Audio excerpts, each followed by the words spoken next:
A Rádio USP apresenta USP Analisa. Meia hora analisando assuntos atuais que envolvem a vida do cidadão e da universidade, sempre com um convidado especial. USP Analisa.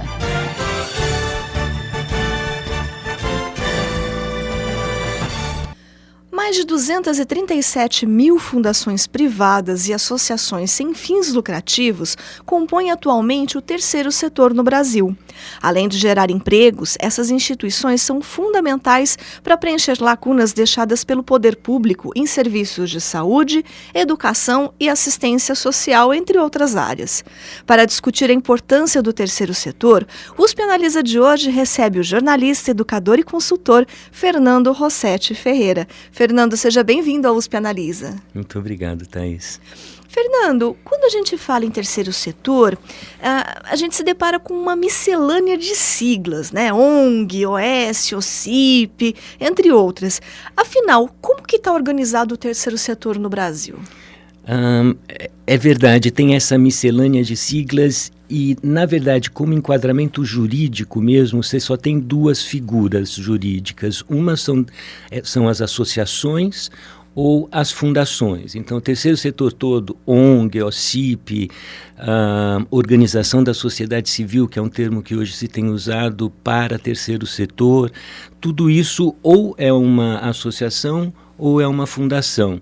Então, quando você fala ONG, é definido como uma organização não governamental, né? Porque é assim que se definiu muito tempo essa ação da sociedade civil, mas não é um termo muito bom porque se define pelo negativo, pelaquilo que não é e não pelaquilo que é. Então dá sempre a impressão, quando você fala ONG, que ela não é governamental, mas está fazendo aquilo que o governo deveria estar fazendo, o que não é sempre o caso.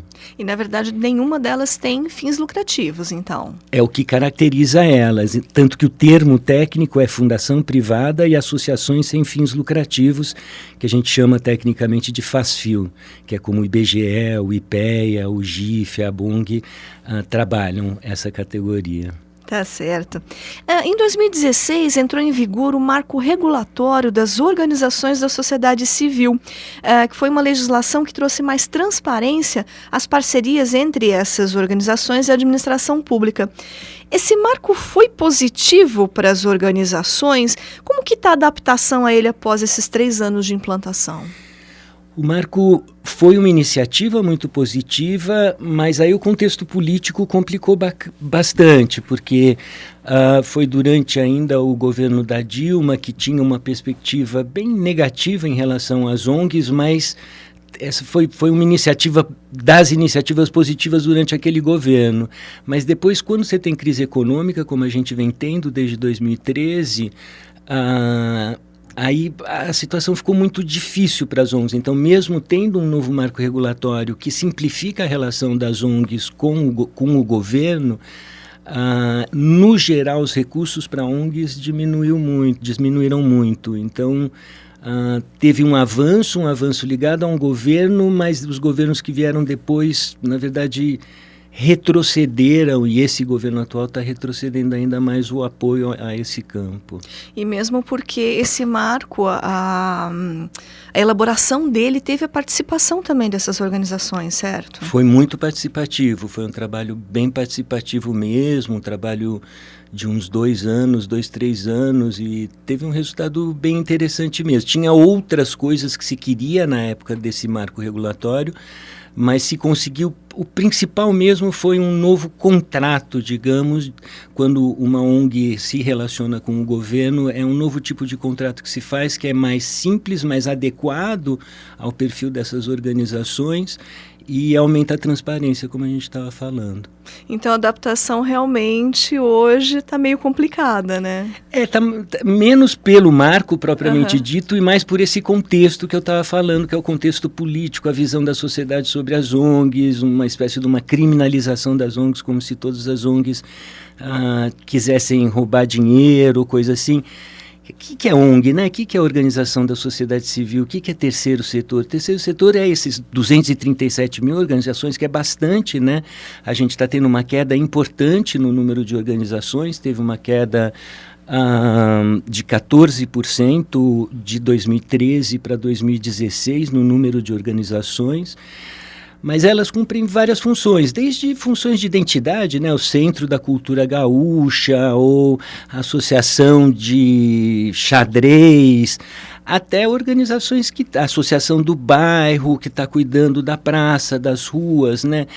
São associações, né, pessoas que se reúnem para lidar com coisas do bem comum, mas sem uma necessidade de interferência do governo. Agora, por outro lado, você tem toda uma outra linhagem de organizações do terceiro setor que trabalha exatamente nas políticas públicas, seja apoiando as políticas públicas, às vezes até executando, né? Você aqui no estado de São Paulo tem muito ONG, organizações sociais, a gente chama, fazendo serviço de saúde, ou fazendo serviço de educação, ou fazendo serviço de cultura, que são organizações sem fins de lucro, mas que estão trabalhando com dinheiro público para entregar uma política pública que às vezes o governo pode achar que é melhor feito sem ser um órgão público, né? Sendo uma organização da sociedade civil.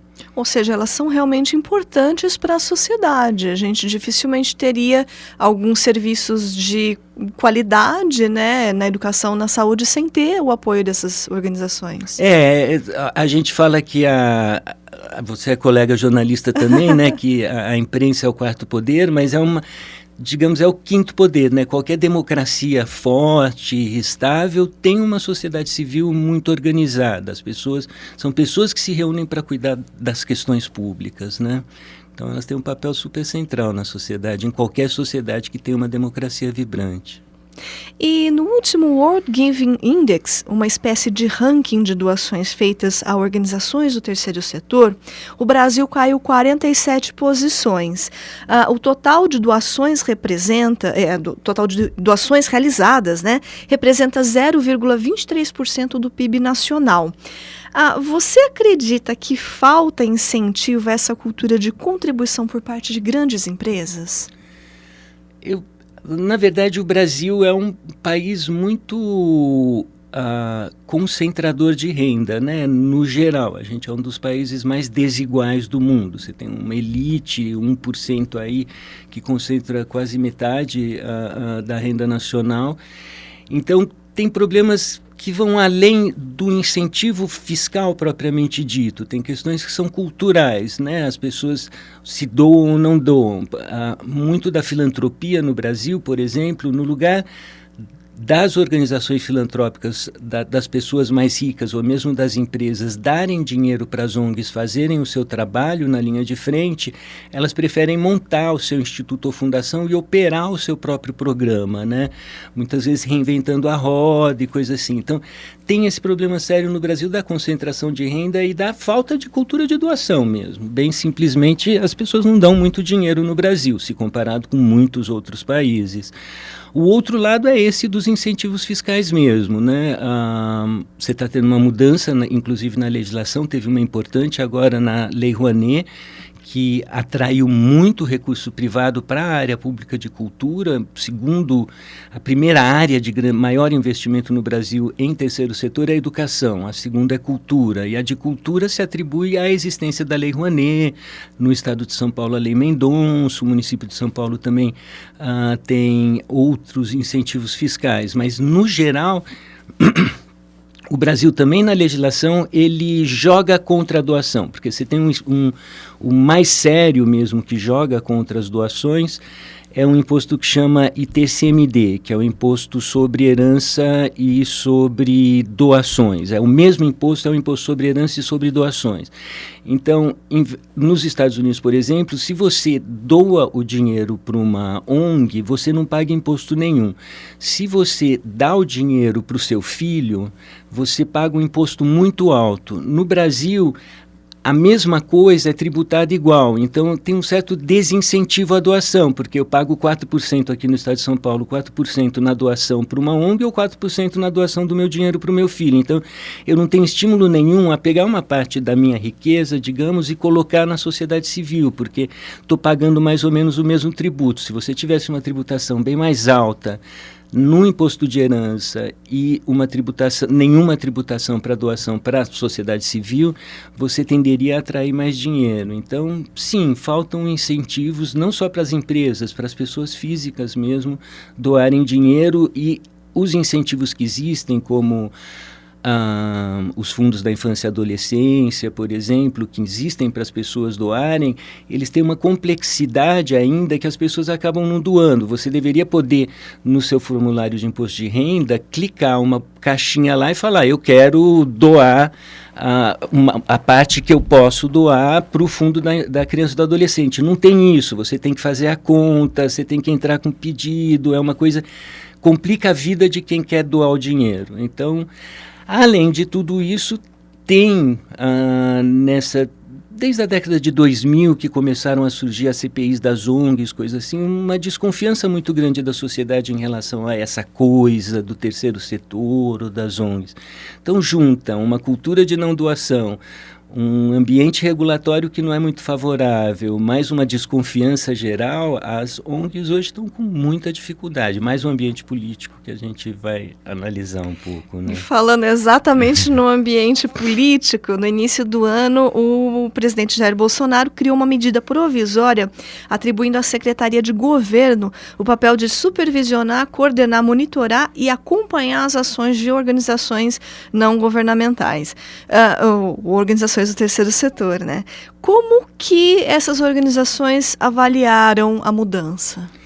Então, ela ainda não avançou muito, teve muita bravata que ia ter controle, coisa assim. É um campo complexo de se controlar, porque ele é muito fragmentado e muitas organizações, né? Então, você não tem...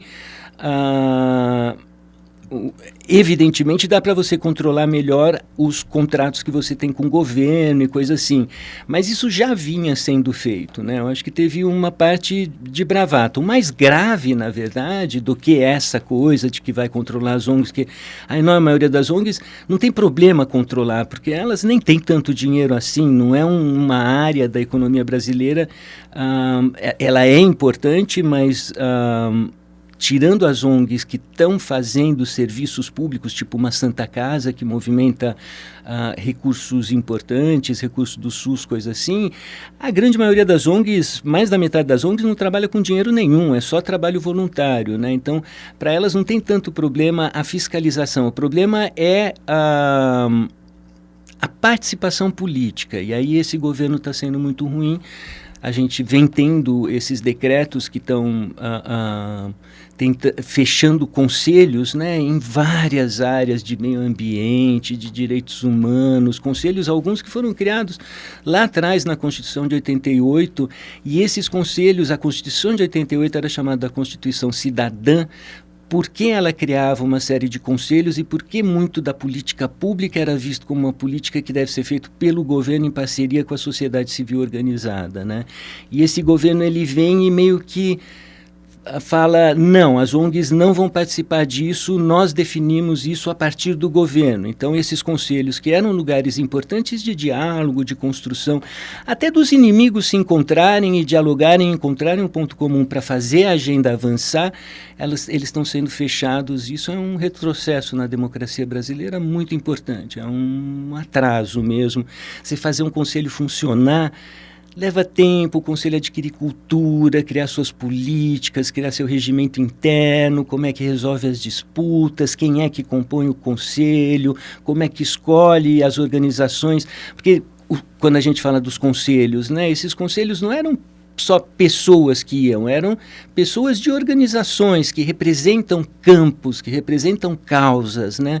A causa das mulheres, ou a causa dos negros, ou a causa... Enfim... E que tem uma experiência importante, né, para a formulação dessas políticas. Exatamente, né? Que tem um conhecimento acumulado, né? Muitas vezes o técnico do governo ele tem uma perspectiva, mas ele não está lá na linha de frente. As ONGs, se tem uma coisa que as ONGs estão, é lá na linha de frente, né? Elas estão lidando com a pobreza na linha de frente. Às vezes você tem um tipo de ONG que a gente chama de assistência, né, que está lidando com pobreza, né, com fome, com frio, com abrigo, né, então elas lidam com as questões mais importantes e mais desafiadoras da sociedade. E elas, nesse momento, têm uma visão aí, até meio contraditório, porque você tem uma visão econômica de Estado mínimo, mas, ao mesmo tempo, normalmente, quando você tem uma visão que o Estado deve ser pequeno, como no governo do Fernando Henrique teve mais essa abordagem. Quando você tem, que foi chamado de neoliberal, inclusive, enfim, você pode concordar ou não com isso, mas era uma visão de Estado menor e algumas das funções importantes que o Estado desenvolvia eram entregues por intermédio das ONGs, né? Que no Estado de São Paulo, que ficou com o PSDB faz décadas que nós estamos com o governo do Estado de São Paulo com o PSDB, toda essa área das organizações sociais, fazer gestão de equipamento público de cultura, de saúde, até de educação, isso é uma visão de Estado menor e serviços públicos sendo entregues por organizações da sociedade civil.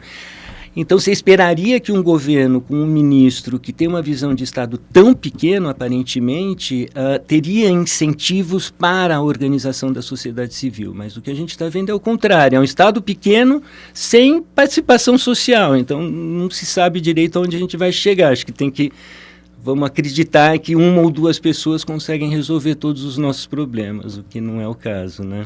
E você comentou que a área da educação é a principal, né, área de atuação das ONGs. De que forma que o terceiro setor tem contribuído especificamente com essa área? O que você poderia citar? Olha, eu vou falar mais especificamente das fundações que têm recursos, porque você tem desde creches, por exemplo, que são associações de pais que recebem dinheiro público para manter aquela creche, então você tem desde a oferta do serviço propriamente dito, mas o que eu tenho visto de mais importante mesmo que o terceiro setor está contribuindo para a educação é que ele tem flexibilidade para fazer experimentação, um pouco como a universidade também faz, de fazer experimentos. Aqui a gente está na Rádio USP, né, ao lado da carrochinha, da creche, né, que é uma referência pública de pesquisa em qualidade de atendimento de educação infantil e que a partir dessa experiência você produz publicações, metodologias, capacitações para outros professores. As melhores fundações hoje elas fazem isso, elas tentam melhorar, digamos, desenvolver. Hoje no Brasil você tem um programa bem disseminado que chama Aceleração de Aprendizagem. A Aceleração de Aprendizagem é um programa onde a gente tem um problema sério de repetição de alunos no ensino fundamental e médio. Às vezes você tem um aluno ali com 14 anos numa turma de 10 anos porque ele repetiu muito. Então o ideal é que esse aluno alcance de novo a turma dele. Então se oferece um concentrado de educação para ele, de afeto, de livros e coisas assim, para que ele consiga avançar e alcançar a série de novo. A metodologia disso foi desenvolvido pelo terceiro setor, foi desenvolvido algumas organizações, entre elas o Instituto Ayrton Senna, o SEMPEC, pesquisaram e hoje elas têm a capacitação, têm a metodologia e oferecem para redes públicas inteiras. Goiás teve uma época que implementou, Pernambuco implementou, Minas Gerais implementou, a partir da sociedade civil organizada. E você tem uma experiência, né, na fundação de uma organização do terceiro setor na área de educação, que é a Cidade Escola Aprendiz, e que foi criada em parceria com o jornalista Gilberto Dimenstein. Como que foi essa iniciativa e qual que é a importância dessa organização na comunidade em que ela está inserida? A Cidade Escola Aprendiz, o Aprendiz, ele surgiu de um livro do Gilberto Dimenstein, que era O Aprendiz do Futuro, e que é um livro que sai no final da na segunda metade da década de 90, quando a internet está chegando, né? Então, estava começando, a internet no Brasil chegou em torno de 95, né? Um pouco antes disso, mas chegou e aí era tudo muito novo, ainda é tudo muito novo, as escolas estão completamente perdidas em que elas fazem, deixa o aluno entrar com o celular, não deixa o aluno entrar com o celular, né? como que você usa de pesquisa, o aluno está fazendo corta e cola na prova ou ele está escrevendo mesmo. Então ela traz, e ao mesmo tempo os alunos estão mergulhados numa quantidade de informação que uma pessoa 2 gerações atrás talvez não tivesse contato a vida inteira, né? E você tem crianças de 10 anos que está mergulhada nessa quantidade de informação que ninguém sabe como lidar. Então, o aprendiz veio dentro desse caldo de cultura de um novo meio de comunicação, uma nova mediação de comunicação e informação, que a gente chama da revolução das tecnologias de informação e comunicação, que estava emergindo, né? E para pensar como trazer isso para o campo da educação, né? A coisa mais legal para mim no aprendiz, até como jornalista, foi uma coisa, passei muito tempo me autodenominando um educomunicador. Eu via que toda criança e todo adolescente, hoje, se a gente quer vacinar eles contra coisas ruins na internet, na televisão, eles têm que aprender a produzir comunicação.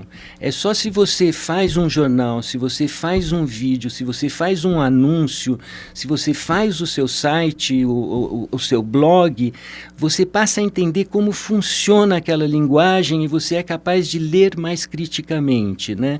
Quem produziu um vídeo nunca mais assiste um vídeo passivamente. Você passa a entender o que é edição, o que é corte, o que é seleção de fala, e todas essas coisas são como uma linguagem que a pessoa aprende. Então, a educomunicação, você tem aqui na USP o professor Ismar de Oliveira, da ECA, né, de São Paulo, que tem um núcleo de comunicação e educação e que vem promovendo pelo Brasil afora essa ideia de que a educação pública deveria incorporar. Então, o aprendiz foi um lugar de experimentação de educomunicação e de educação pela cultura. A ideia toda é a escola não dá conta de todas os conhecimentos que você tem que adquirir na sociedade hoje para ser um cidadão competente. Então, como é que você integra outros espaços, seja meios de comunicação, seja empresa, seja o bairro, seja a praça, ao sistema de educação? A gente está falando em oferta de educação em tempo integral para as crianças hoje, que é um dos grandes desafios da LDB,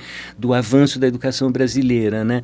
Talvez não seja ter escola o tempo todo para a criança, talvez seja ter sim escola pública de qualidade, com professor respeitado, salário legal, coisa assim, mas que a escola se integre à sua comunidade, que os outros espaços possam servir de espaços educativos para as crianças e adolescentes também, completando a formação dela, né? Você teve uma experiência em Nova Iguaçu, bem interessante nisso, mas o aprendiz foi um primeirão ali de tentar integrar o bairro da Vila Madalena como um bairro educador. A gente tem muito na Espanha, tem isso das cidades educadoras, que você não é só a escola, o espaço da educação, todo o projeto pedagógico do governo é do território, não é só da escola. A escola é uma gestora dessas aprendizagens, mas a criança não fica presa na sala de aula, naquela linha de produção de aprendizagem o tempo todo. O aprendiz foi muito nesse sentido, de experimentar novos jeitos de fazer educação no contexto da revolução das tecnologias de informação e comunicação. E hoje, como que está o projeto? Ele continua fazendo, tem um site importante, ele já passou várias gerações, né? Eu fiquei no aprendiz só até 2002, o aprendiz foi criado em 97.